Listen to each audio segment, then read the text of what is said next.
Hello, everyone, and welcome back to another episode of Life Lessons with Jason. For the persons who are new to my channel, my name is Jason, Jason Brown, and here you will find inspirational content, educational content, funny content, motivational content, lifestyle tips, the whole works.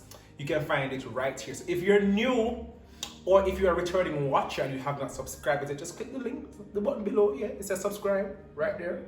And why don't you just turn on the post notifications as well? Let me give you a second, to get that done. Alright, you finish? Welcome to Jason's Life Lessons. Let's go. Alright, yes. So, as per usual, thank you to all the persons who have been supporting me on this journey.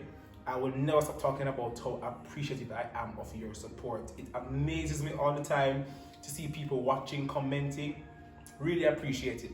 So, for today's video, I'm gonna speak about or talk about if I was ever a high school dropout or not. But I think dropout is not the right word, but maybe it will come as we speak more about it. So, I got the chance last week to conduct some training.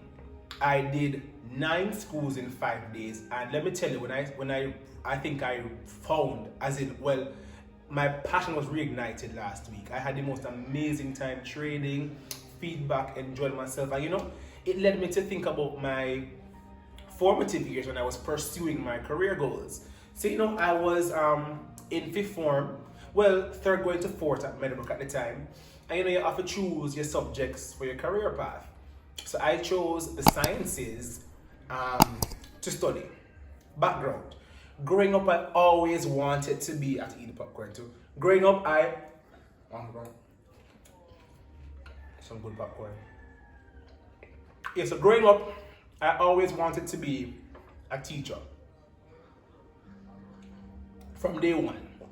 I don't know if it was because I had many persons around me who were teachers, my uncle, my aunt, my mother was a teacher before she found love and ran off to Kingston to get married. Not ran off, but changed where she lived to get married. And I always wanted to be a teacher. From as far as I can remember, teaching was the goal.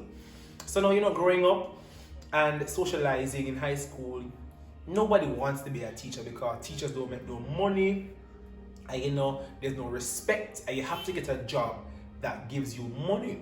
So me, I said, all right, let me just find a career. So I remember scrolling through, at that time, the Ministry of Youth, they had a book with a list of careers, and I saw a word, and it says, obstetrics and gynecology. So I said, all right, this sound like a fit. So I decided that I was going to be an obstetrician / gynecologist. Yeah?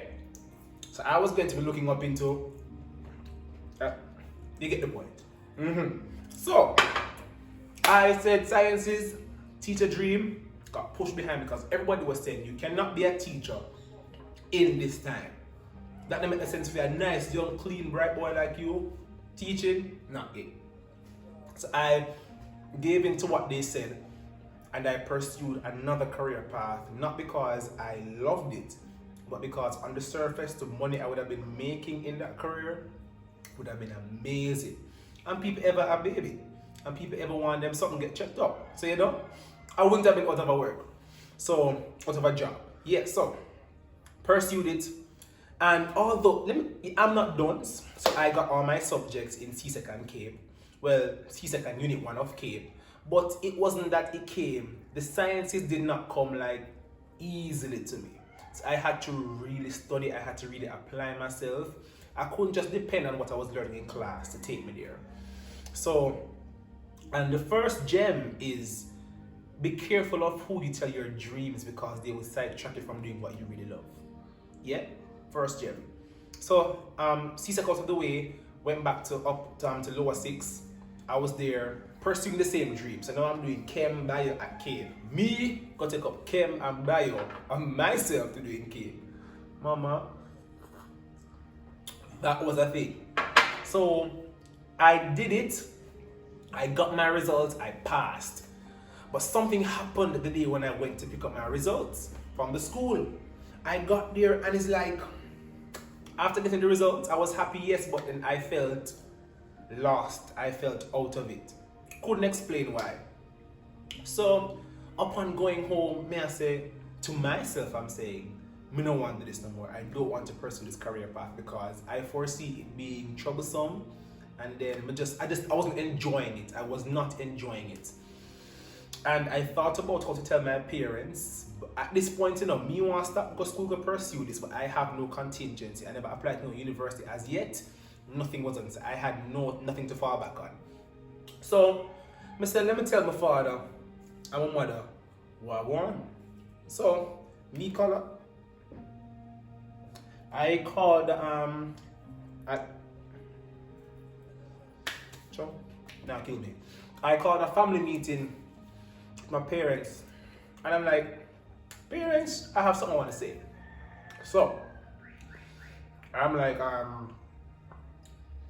I no longer want to do the gynecology obstetrics thing, and I don't know what I want to do, so I'm not going to go to school anymore.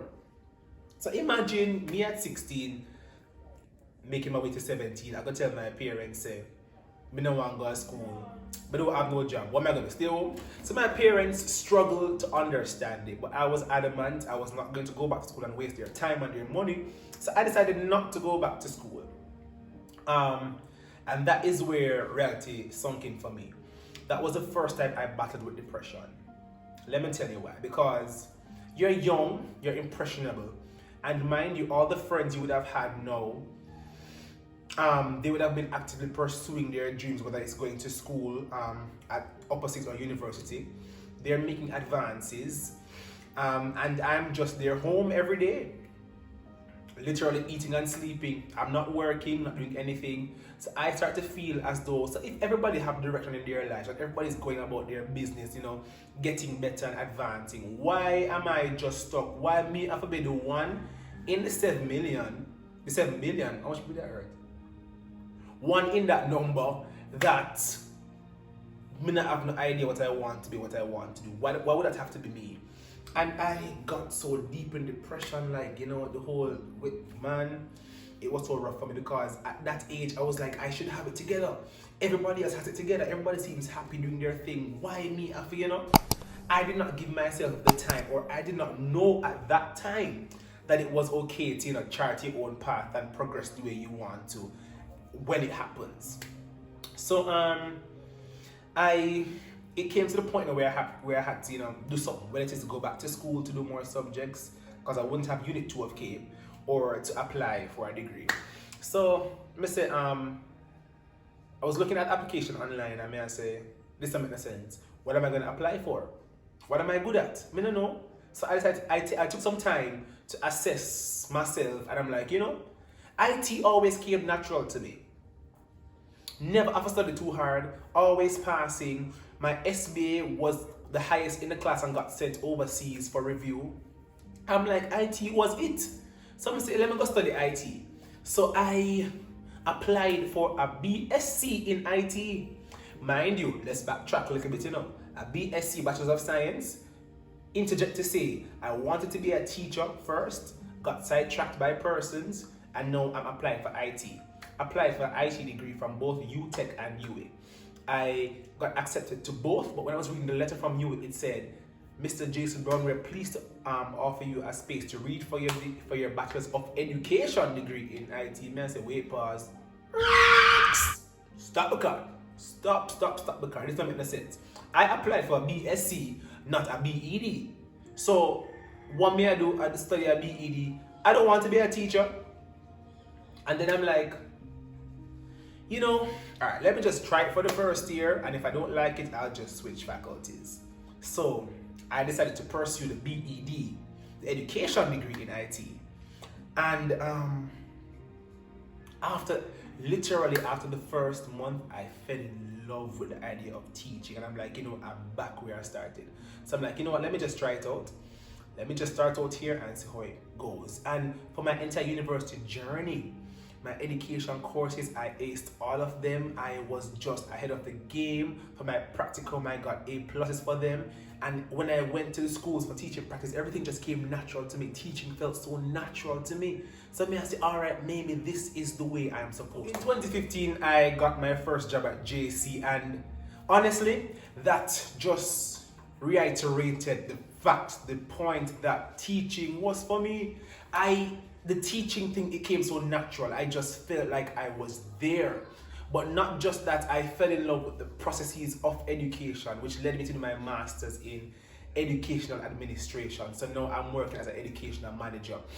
And I stopped back to look at my story, and I'm like, I would have really allowed the words of other persons in projecting their dreams onto me and their reservations onto me to affect my future, affect my happiness. Because mind you, teaching, the idea of it made me happy.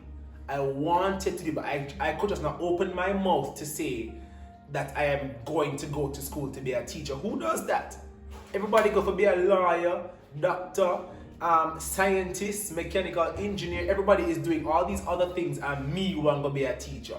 No. So, and I was speaking to somebody, one of my students, last week, and they said to me, sir, I want to be a dash engineer. So I say, you love it? Them I said, no really, no sir, but the money is there. And I said, there are so many persons who are pursuing these career goals just for the money. And then when they step into the actual job, it's going to make them miserable every day because they're not doing what they love to do. And I can remember there's a quote that says, if you do what you love to do, it would never feel like work, or something like so. So teaching for me, I was happy to go to school to teach every day. And it was the same thing when I started working as a lecturer at UCC. I was happy to go to class. Then popcorn and Jesus. Ooh. I was happy to go to work every day because it was my passion. The drive is there for me. And the reality is, when you love something, you can find ways to make provisions to be successful and make all you want to make. Even in teaching, there's so many avenues for you to make money and explore and broaden your horizons and be great. So for me, reflecting on this journey, one, you have to be careful who you share your dreams and aspirations with, because not everybody will be supportive of that. And you have persons who will be so convincing in their opposition that it causes you to rethink your stance, your values, what you want to be. Next, when thinking about your job, your lifelong dream, your career path, let it be something that you love to do. The money is good, but may I tell you, you can have all the money in the world and you're still not happy, you're still not fulfilled. Is having all the money in the world worth your peace and your happiness, for you to be going to work every day and just feel miserable, like you have to muster up the strength to actually step into the building every morning, every day? You have to look at what you love and do what you love. And when you do what you love, wow. When you do what you love from a genuine place, you find many avenues to soar and be great. Education for me was a teaching thing. Now I'm doing training, I'm doing management sessions, I'm doing consultation. There are so many things you can do with what you love to still feel fulfilled. And the next thing, you have to appreciate your journey as well. Do what you love and appreciate the journey. If you're viewing this video now and you feel like you're at a standstill with your career choices, or you feel like you want to go back to school to pursue your dreams, listen, do it. Life's short enough, and especially if it's one thing you learn in this COVID time, you have to do what's best for you all the time and put yourself first.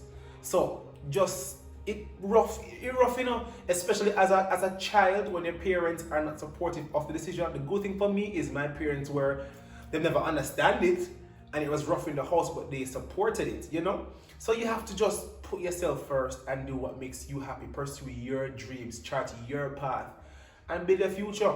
So that was a good convo to me, Thank you for sticking around, and thank you for making it another Life Lessons with Jason. We're on our way to 1,000 subscribers. We're almost there. So before you go, don't forget to like, share, comment, subscribe, and I'll see you for our next video when we get to 1,000. Alright guys? Stay safe.